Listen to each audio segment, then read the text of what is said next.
Hello everyone, we're about to take another lesson that also help us in our day-to-day activities, and that is decision making. Decision making is a process of choosing among alternatives. It is a vital aspect of planning and a central component of problem-solving process. Number one, effective decision making occurs when the process is conducted systematically and comprehensively and result in positive outcome and a fewer negative consequences.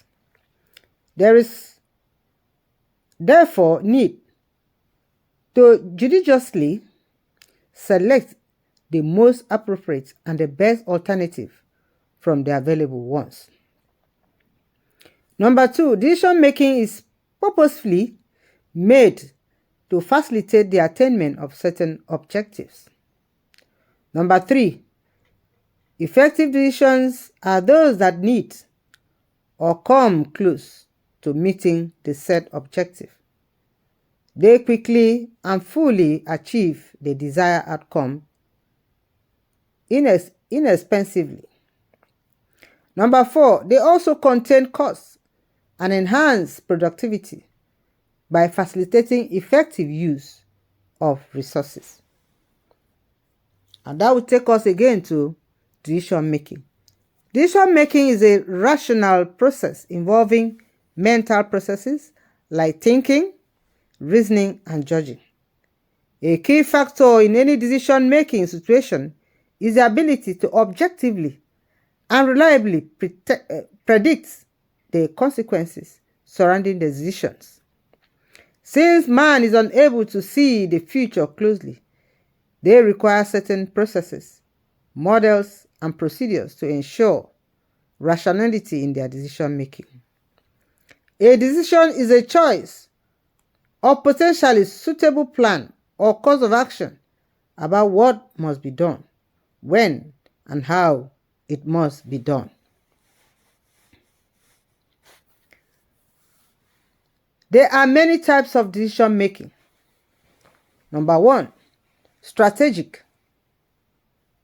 They are broad decisions made by management, also called basic, unprogrammed, long range, or high risk decisions. Example, board of teaching hospital, decisions on when to build. Number two, we have tactical decision.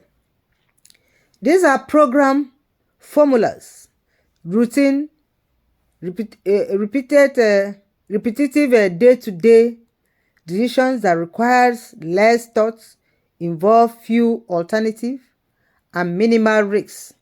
Such decisions can be dedicated. Number C, we also have realistic decisions, are those physically possible and fit the circumstances or situation.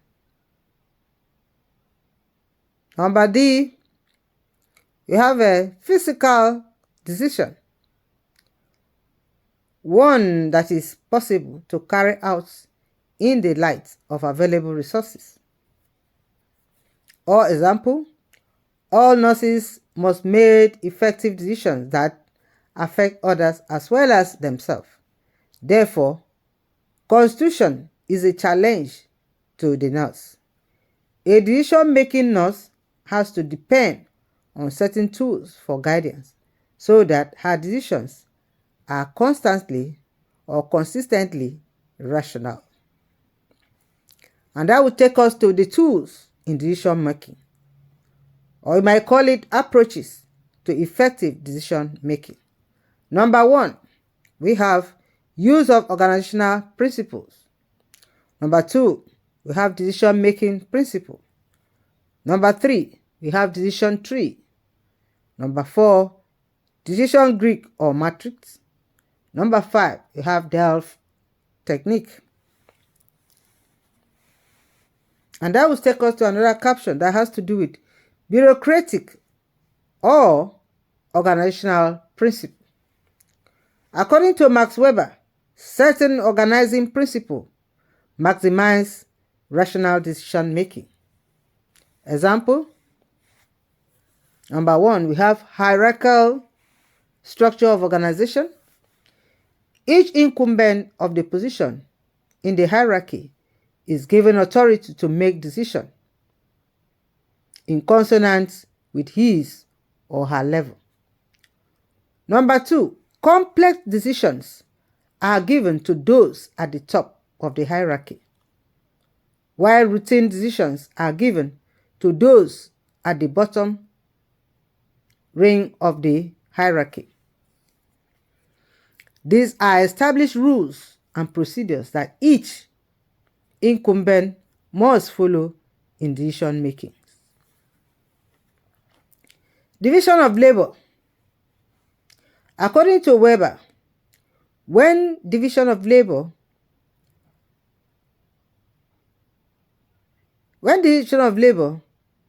is according to specialization and expertise, the decision made concerning those tasks are likely to be rational. There is need for specialization, training, and in-service program to staff to enhance rational decision making. The ultimate accountability lies with the manager. He should know the subordinate's personality, capabilities, interests, and efficiency before delegating tasks. However, the scope of decision that each subordinate must make should be limited. Number 2, formally established. Policies should be govern decision making. When decisions conform with organizational policy, they are most likely to be objective and rational. Number 3, proper staff selection and recruitment. Enhance rational and effective decision making. This is because experts are the best qualified to make technically correct decisions. And that will take us to the next process, which has to do with decision making process. Experts says that effective decision making is the best approach systematically. The steps of the decision making process has been likened to problem solving technique. The process is applicable to any type of decision making solutions or situation. It is both professional and personal because it enables the decision maker to know where she is in the process. Using a systematic, comprehensive approach to decision making is the secret of consistently arriving at the decision with a positive outcome. A scholar also was able to bring steps into decision making. He was able to give some steps of problem solving technique as number 1, identify and define the problem.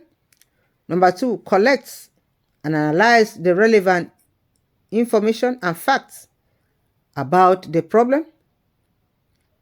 Number 3, analyze and evaluate the alternative and rank them in order of priority. Number 4, develop tentative solution, that is, select the best alternative. Number 5, implement the solution. And that will also take us to the decision-making process has 7 steps, which must follow a particular sequence. A, we have assessment stage. Under the assessment stage, what are we supposed to do? This is to obtain a baseline data during assessment. Consider what to assess, when to assess, and how to assess. then collect and analyze relevant data about the total situation surrounding the decision. Still under that steps, we have the next step, which is number B. We have diagnostic stage. Under diagnostic stage, what do we do there? Define the problems, identify the problem, both actual and potential, and then clearly define them. Then the next stage, we have planning stage. What do we do there? Define long-term and short-term goals. Establish criteria and standards that decision outcomes are expected to satisfy. Example, cost value. The goal should be prioritized. Under number 4, we have identify, analyze and outline alternative strategy. Rank order the alternative in line with objective. Screen the alternative for acceptability, visibility, practicability, equality, cost, risks, and benefits. Then remember, a decision tree, grid or matrix may be used to aid these steps. And that will take us to the implementation, which is under the steps, the 7 steps. Implementation, what do you implement? Or how do you go about it? It says select the best or the most effective satisfactory strategy. Implement the chosen strategy using the available resources. List the actors to be undertaken. Identify the people to do them. Determine the equipment, supply available and needed. Then carry out reactions. The last stage, which is the evaluation stage. Evaluate the implemented outcome. That is, compare the current situation with the original condition, and then evaluate the degree of affirmation between the desired outcome and the actual outcome. If step 3 is not done well, step 7 won't materialize effectively. After determining that the decision was effective, review the process.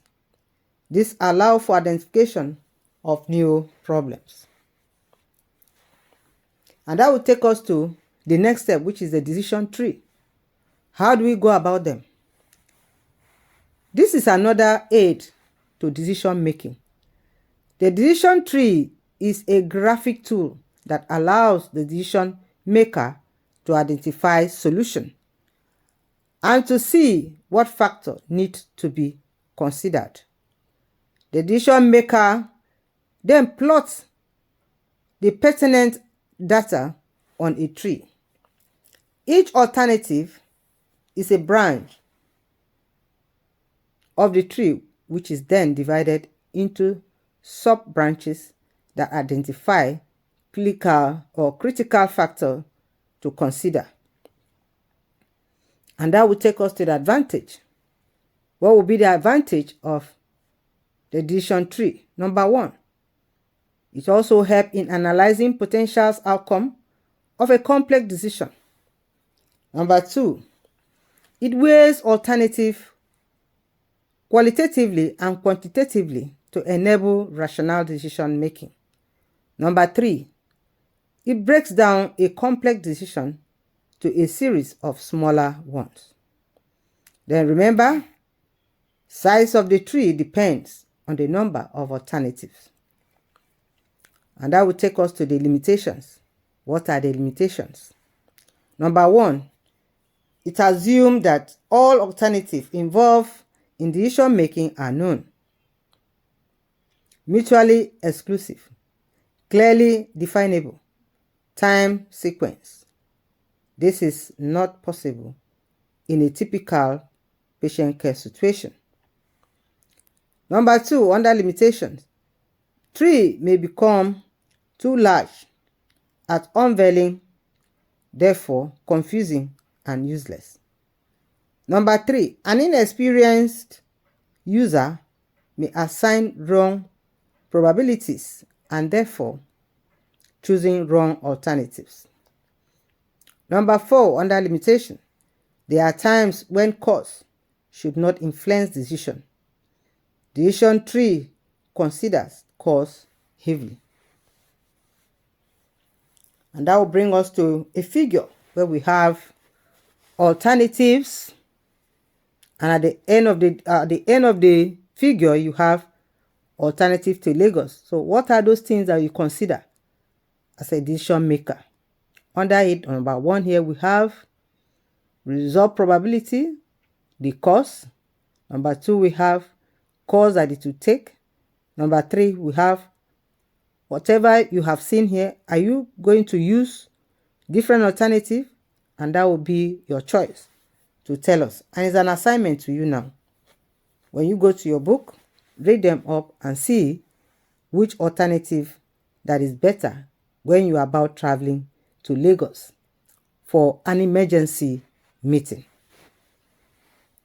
And that will take us to the next decision here, or the next caption that has to do with principles in decision making. So whenever you are taking a decision, you have principle behind that.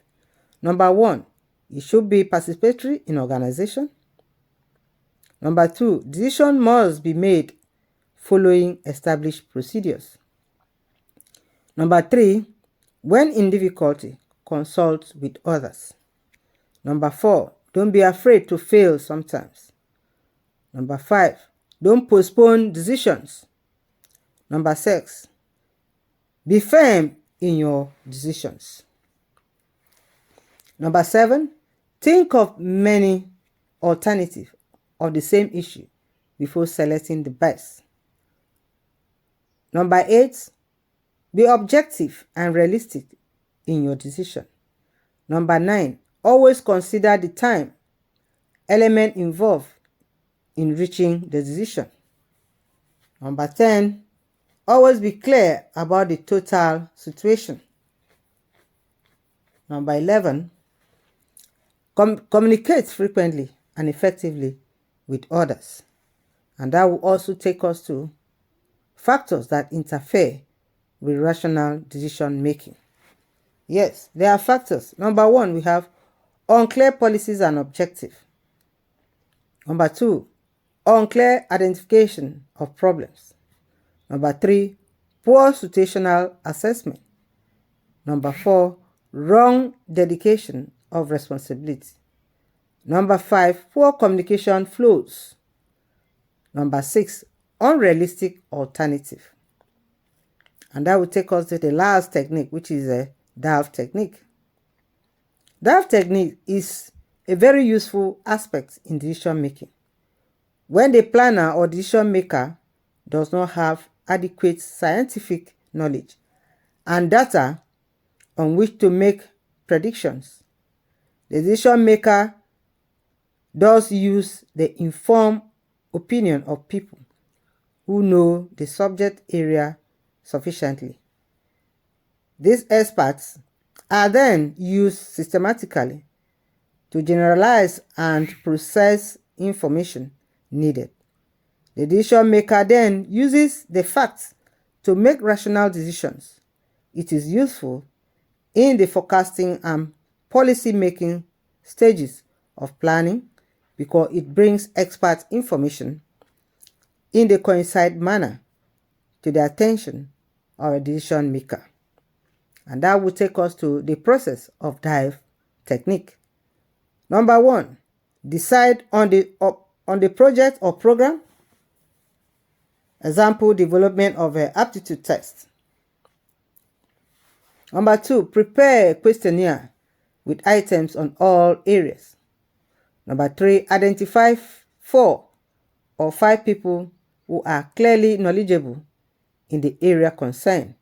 Example, we have nurses, educators, administrators, technicians, curriculum specialists, etc. Then ask them to give names of other people whom they hold in high esteem in the area of concern. This will result in a list of experts. Number 4, prevent the experts individually within the proposal questionnaire. Present the experts individually within the proposal questionnaire and ask them to comment and state their opinions. Number 5, these opinions or comments are made into another questionnaire and used as feedback into the same group of experts who will further analyze the situation and comment. The final and analytical comments are then used by the planner for decision making. And that will take us to the advantage of DIVE technique. So in anything we do, we have advantage and also disadvantage. So what would be the advantage of DIVE technique? Number 1, there's a provision for the expression of opinion by any group of experts like parents, teachers, prefects, or principals. There is also participation in decision making, which enhances productivity. Number 3, control of personality clashes is obtainable since the experts do not meet face to face. Number 4, usually the chief executive officer requires reasons for the opinion expressed by the experts. These experts go beyond yes or no, or for a mere choice of examination dates, as in the example above. The expert is forced to think in order to be able to generate reasons for his choice or opinion. DIVE technique is a simple people-oriented model which may be modified and used in many aspects of educational policy and planning. The beauty of this model is that it gives the experts the opportunity to confirm, modify, or drop previous opinions as they come in contact with other experts' opinion, which they may never have thought of. Number 7, the experts reach a consensus of opinion without coercion or lobbying by the chief executive interest group or colleague. Number 8, DIVE technique generates a dependable data or information for planning, projection, and also decision making. And that has brought us to the end of decision making. So decision making is one of those tools or elements that help us in our day-to-day management. So cost should not be a barrier to when you are deciding. Go into the book and read it well. You see why decision making is always very important, and it's also a useful tool for managers to use. So the next one we are going to touch is nursing auditing. Auditing is one of those management tools for quality control, and is also a process of auditing. So clinical audit is the systematic and critical analysis of the quality of clinical care, including procedures used for the diagnosis, treatment, and care, the associated use of resources and the resulting outcome, and the quality of life for the patient. A nurse auditing involves a review of claims record to assess the outcome of nursing care. By implication, nursing audit is, number 1, an administrative tool for evaluating the quality of nursing care as reflected in the patient's records. Number 2, a comparison of the care given as shown on the record with the acceptable standard of care. Number 3, responsible for the objective evaluation of those elements of care provided by or under the specific direction of the nurse. Therefore, after setting standard, the next thing is auditing to check the level of achievement of the standard. Audits can be concurrent or retrospective. A retrospective audit is the evaluation of client's record after discharge from the health institution, while concurrent audit is the evaluation of a client's healthcare while still receiving care. So the written standard of care is known as audit tool or form, which may be developed by the institution, audit units, or standardized to existing audit tools. If developed by the institution, peer validation of the tool is important to ensure criteria are appropriate, relevant, and useful to the nursing using them. Audit tools contain statements of identified structure, process, and outcome, standard and criteria specified in a checklist format with a simple yes or no response. The yes or no responses are summed to obtain qualitative measures. Every nursing unit or ward must set up audit item or audit team as part of their quality assurance program. The audit is to ensure that performance in the clinical area, school, or community is according to a laid down standard. Where discrepancies are observed, they should be corrected through educational retraining session. Audits must not be a witch hunting activity devised to catch and punish those concerned where there are lapses. Its main goal is for improvement of service to the consumers. All those to be involved in audits must be people of integrity.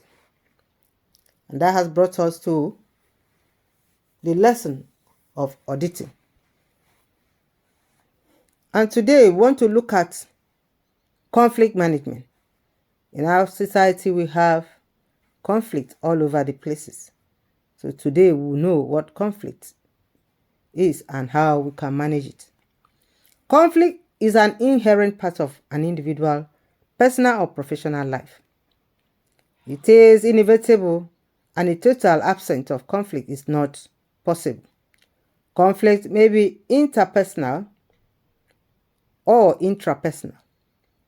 It may result from divergence of opinion and incompatibility.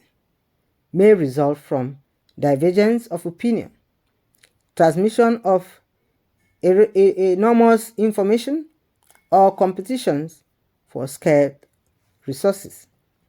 Although often seen as negative manifestation of human interaction, conflict can have positive and negative aspects.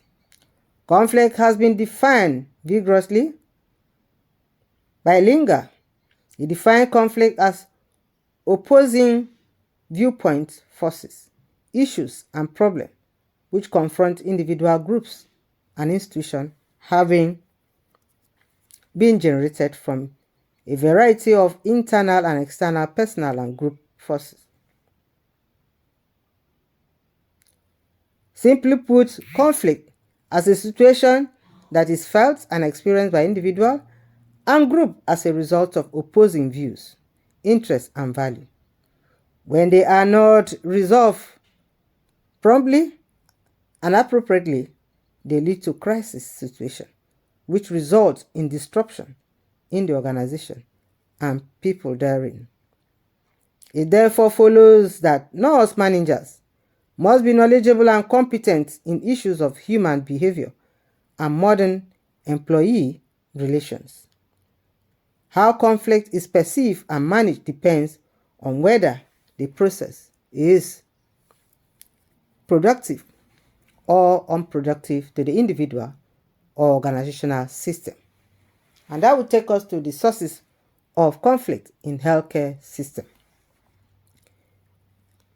What are the sources? Under here we have work demand. Work demand such as workload is a result of shortage of nurses, shift duties and all other demands. Nursing practice places on nurses can be a major source of conflict. Additionally, the home environment of nurses may be a significant source of conflict too.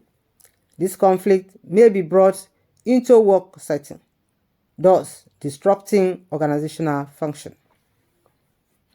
You have the second source as economic factor.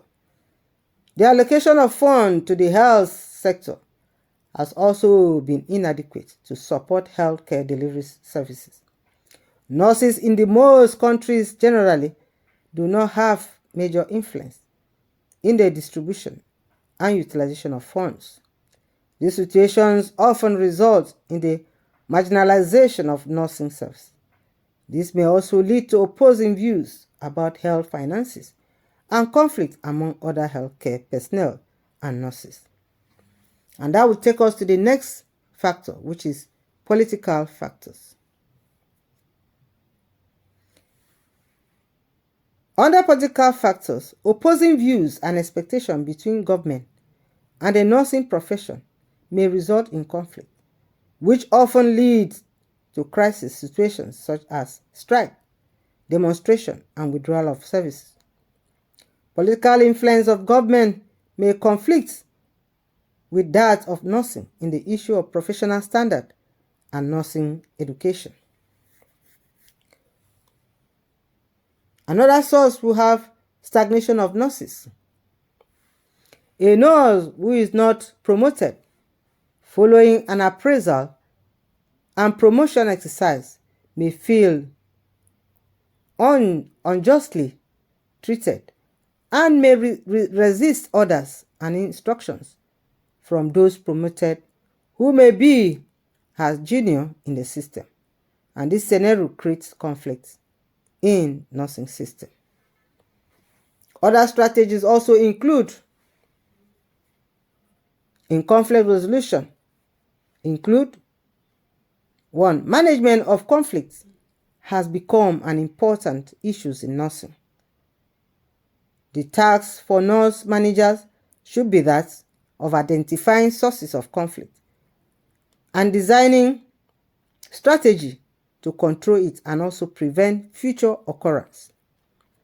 A number of strategies can be used in attempts to produce or reduce conflict. It's also important to select the conflict resolution strategy that is most appropriate for the nature and the type of conflicts.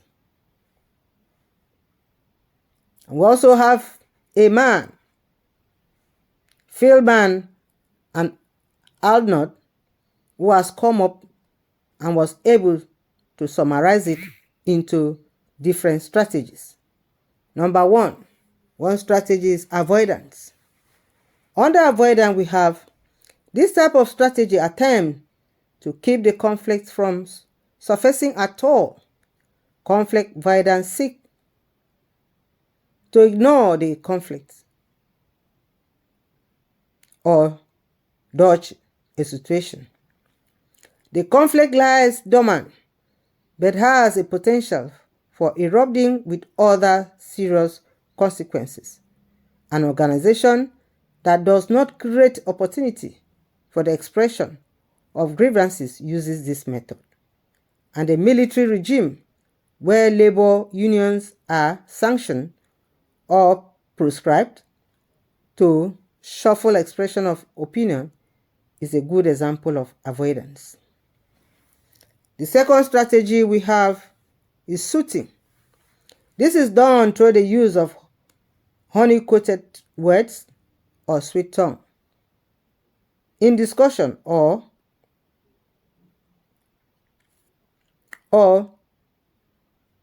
togetherness or psychotherapy.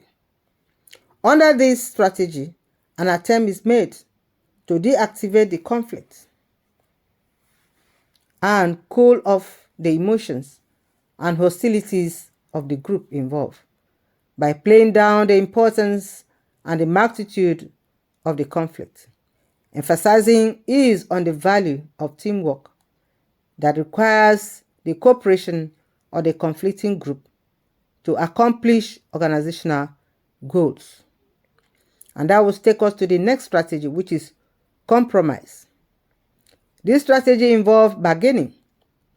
To implement this, the problems and the procedures must be structured, and representatives from the conflicting parties may be allowed to negotiate and bargain within the established structure.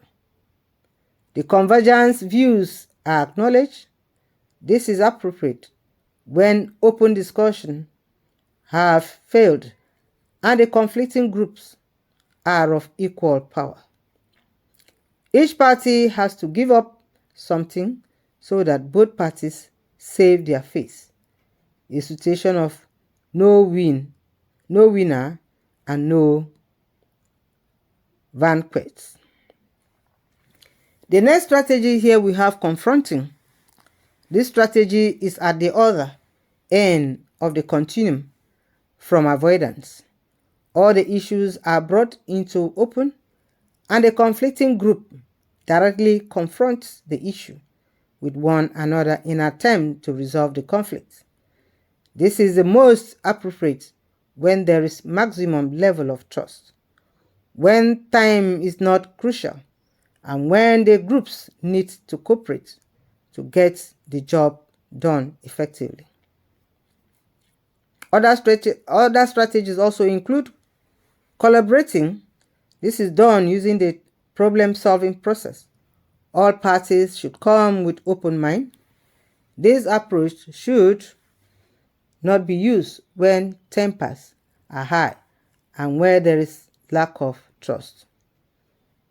We have other ones here as coaching and counseling.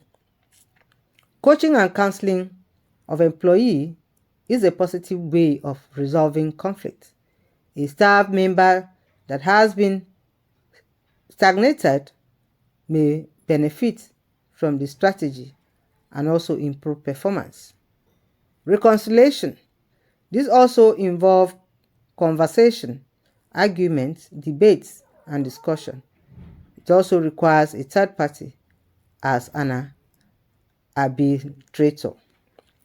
What are the effects of conflict? The effects of conflict: 1, we have waste of time and energy.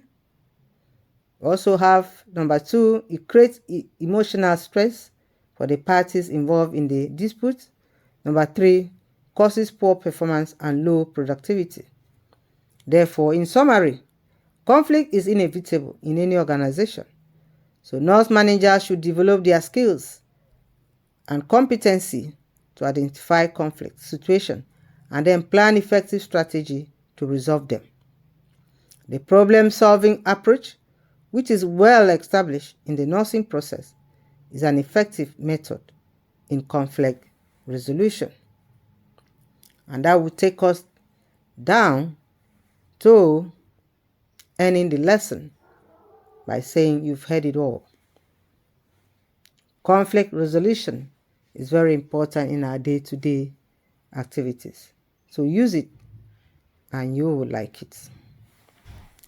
So your assignment will be on maintenance of healthcare records and reports.